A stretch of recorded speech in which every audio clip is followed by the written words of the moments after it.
Chris Buescher gets his third career win. This one definitely the most impressive, guaranteeing himself in the 2023 NASCAR playoffs. Let's talk about NASCAR at Richmond.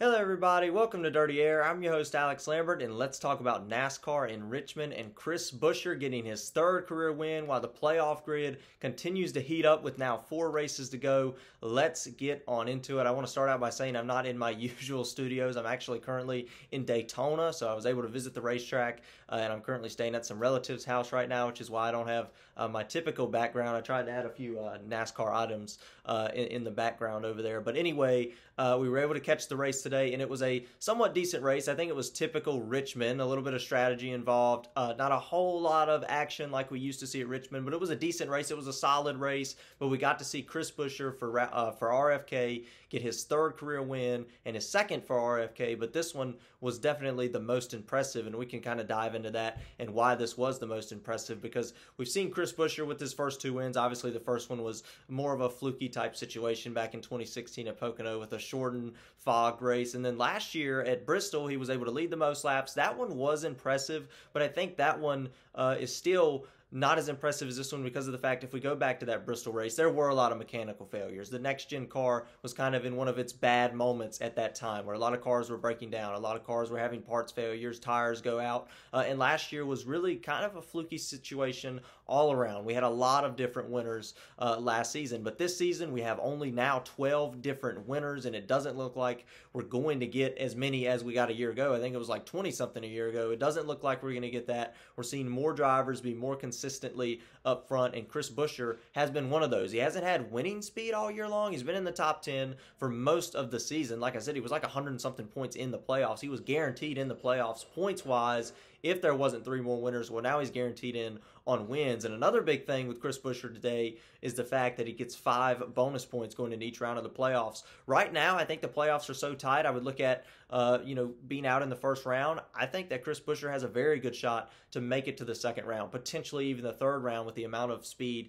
that he has shown to this RFK team. And you talk about Brad Keselowski. You talk about him going into this team, remaking this team, and helping it grow. And he's done a great job at that. But look at how much Chris Buescher himself has helped make this team grow. I mean, obviously already 2 wins, a very impressive win today. He's got both cars in the playoffs. I think Chris Buescher, with his experience from 2016, remember this was the 2015 Xfinity Championship winner. This guy knows how to drive, and also the experience from 2016. I talk about experience a lot, like Michael McDowell. Maybe he's not in the best equipment. Maybe he hasn't been the most impressive driver throughout his career, but those drivers that have experience are able to get it done when it needs to be done. Chris Buescher today with what I would say was a clutch win, guarantees him in the playoffs, gets him 5 extra bonus points, and gets that win on the season, which is so valuable. I said this is his most impressive win, was able to somewhat dominate throughout the day. Brad Keselowski was fast throughout the day as well, messed up on a pit stop, slid in pit road, and then Chris Buescher was obviously able to capitalize on that. But then we had a caution with 10 laps to go, the first caution of the race besides the 2 stage cautions,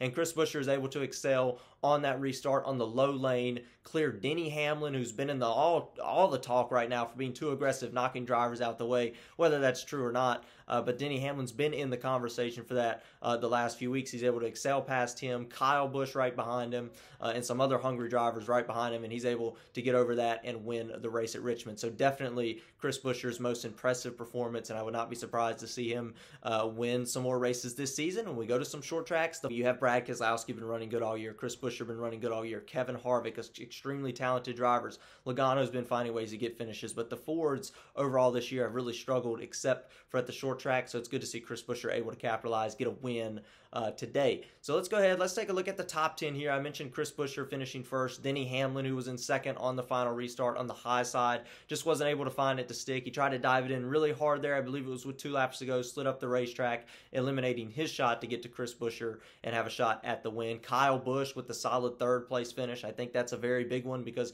if we look at Kyle Busch early in the season, really slow at the short tracks, and not only that, not only has he been slow at the short track so far horsepower this season. He's been in a really midsummer slump. He was able to kind of scratch away with some top tens with rain-shortened races like the Chicago Street Race, like Atlanta a few weeks ago. But the last 2 weeks, finishing outside of the top 30, to see him run in the top 10 and in the top 5 and get a solid third-place finish, which is where he should have finished in the top 5, is definitely refreshing to see as a Kyle Busch fan with the playoffs approaching at a short track where he struggled all season long. And there are enough short tracks in the playoffs that it matters. Phoenix, Martinsville finish out the season, so definitely an impressive run by Kyle Busch in the number 8 Chevrolet. Hopefully he's able to turn those into some wins, but geez, at least he's out of that summer slump where he unloads off the truck 25th. So that's definitely not what we want to see out of Kyle Busch and that RCR team. Joey Logano, once again, one of those drivers that's able to push away solid finishes. Once again, finishes in the top 5 today. A solid 4th place finish for Joey Logano. And you can look and see a lot more Fords in this picture. I believe all the Stewart-Haas Racing Fords finished in the top 11. So very impressive day for the Fords. They've been fast at the short tracks all year. You remember Ryan Preece was super fast at Martinsville. So as we go through this list, you're going to see a lot more Fords than you've seen all year as they've really struggled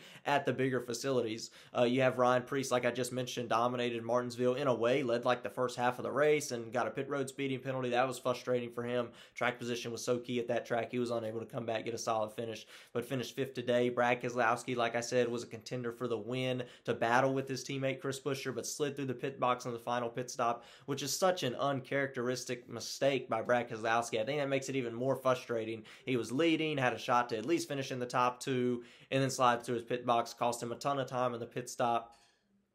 Brad Keselowski ends up finishing in the 6th position. Then you have Martin Truex Jr. had a solid day, was kind of coming back and forth, started in the back, came back up front, fell back heavy, fell back outside the top 20, and then come back up, finished on the lead lap in 7th. A decent day for Martin Truex Jr. And this is, we talk about championship favorite, this is when championships are made, is right here. When we go to the playoffs, you're not going to unload off the truck fast every single week. You're not going to be fast in the race every single week. If Martin Truex Jr. is able to take a car that's 15th, 16th, 17th place race car and runs it outside the top 20 at points and is able to come up, finish in the top 10, that's where a championship's made, which is why, obviously, right now, he's up there on the playoff leaderboard and is definitely a serious championship contender and championship favorite contender at this current point in time. Once again, Aric Almirola had a rough couple of last weeks, had a rough day today, got a pit road penalty early on in the race, was able to recover all the way from that, get back on the lead lap, finish in the top 10. Solid run for Aric Almirola. Good to see him getting some decent finishes now. Once again, the Stewart-Haas Racing Fords are really good at the short tracks. It's unfortunate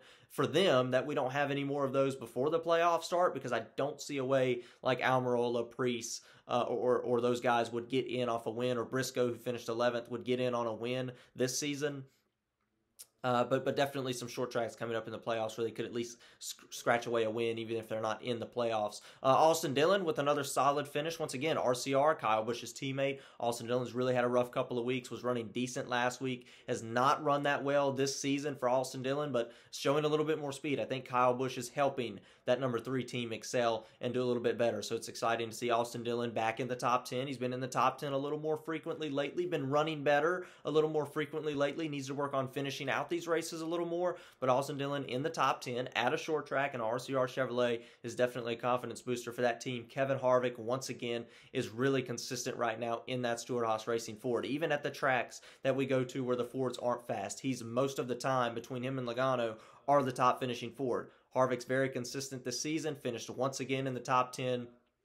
He's going to make a run in the playoffs. Want to see him try to get some wins in his final season. This might have been his best shot, but I think he can excel and get a win this season, potentially in his final year. I would love to see it. The time's running out, but Kevin Harvick, a solid top 10 day today nonetheless. So let's go through the playoff leaderboard here. Once again, you still have the guys at the top of the board. William Byron, didn't really see him at all today, didn't show a whole lot of speed. Martin Truex Jr., once again, like I said, if you want to win a championship, you have to capitalize on the days that you're not having well. Kyle Busch, showing that maybe this summer slump is kind of coming to an end, finishing 3rd today. And then, of course, you have Denny Hamlin, Kyle Larson with 2 wins apiece. And then you have 12 different winners total, with Chris Buescher being added to that list of winners. But when I look at now, I look at Kevin Harvick, Brad Keselowski, Chris Buescher, yeah, he's the 12th different winner, a new winner, but he was already guaranteed in the playoffs, essentially on points. It's good for him to get the win, but it doesn't shake off the playoff grid like if somebody below the cut line won, like AJ Allmendinger or Chase Elliott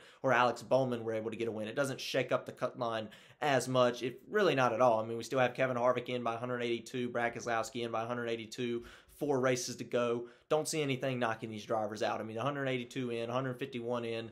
The only way that these drivers would be knocked out is if you get 3 different winners. You're going to have 3 new winners that are below Keselowski and Harvick. I don't see it happening in 4 races. We do have 2 road courses coming up. Daytona could definitely produce a surprise winner, but I just don't see 3 different winners in these next 4 races that are below the cut line. If we do get some more winners, I believe it would be drivers, and I've said this for a while now, as we count down to the playoffs, I believe it would be Kevin Harvick or Brad Keselowski. I believe we could see those guys win, but I don't think we're going to see McDowell win. I don't think we're going to see Allmendinger, Suarez win. Maybe Allmendinger at a road course, but I don't think we're going to see those drivers get a win. The only threat would be Chase Elliott, but 3 different winners, I don't see it happening.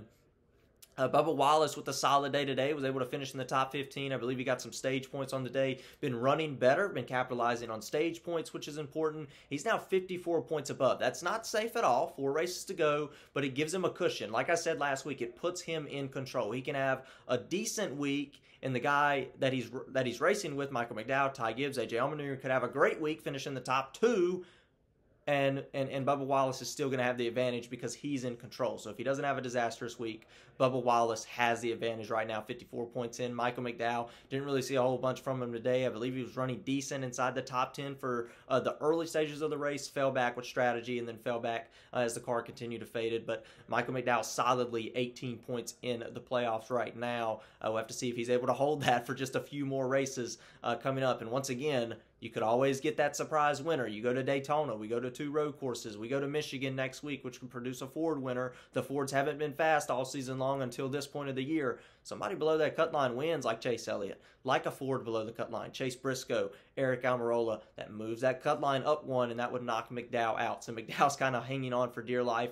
Ty Gibbs, I think it's impressive that a rookie is only 18 points below the cut line right now. I think that's very impressive, actually. AJ Allmendinger, once again, is going to have to capitalize on these next couple of weeks coming up. Michigan next week. I want to look at him at Watkins Glen in the Indy Road Course to get stage points and get decent finishes to try to gain on McDowell and Wallace above the cut line. It's going to be interesting to see. Daniel Suarez had an awful day today. Spun with 10 laps to go at the end of the race. I think he unloaded off the truck. He was slow in practice, qualified in the back of the field, and run in the back of the field all day. And wrecked last week. This has been an awful stretch for Daniel Suarez. Now 34 points below. It's going to be difficult for him to come back up to the field. We'll have to see it. And now, sneaking onto this list in 20th is Chase Elliott's 40 points out. I still think if you're Chase Elliott, you want to go for wins because it's going to be tough to point your way in, but it's possible that Chase Elliott can make the playoffs in on points. We'll have to continue to watch that over the next couple of weeks. But that's it. That's really all there is to talk about from I would say it was a steady race from the Richmond Raceway.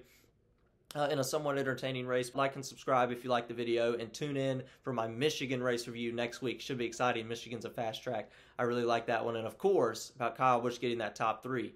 Let's get rowdy.